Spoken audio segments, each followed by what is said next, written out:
طيب ازيكم احنا متابعين في الدنيا عاملين ايه؟ يا رب تكونوا بخير. دلوقتي بنبدأ في الشرح كده، صلى على النبي على افضل الصلاة والسلام. طيب جايب لك احسن تطبيق شير واتساب وكده.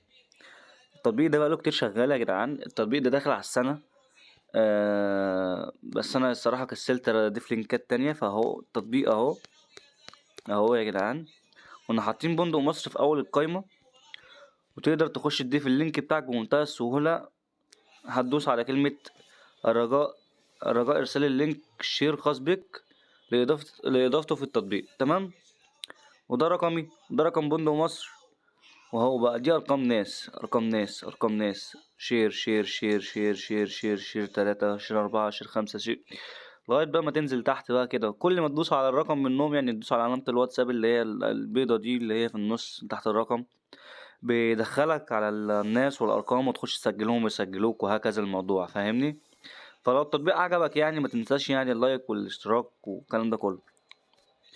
يعني الموضوع سهل خالص، والشير بقى اسهل، والتطبيق ده جميل جدا والناس لغاية دلوقتي عارفاه، يعني فالموضوع يعني مش محتاج يعني معضلة. بس كده، سلام يا اخواتي.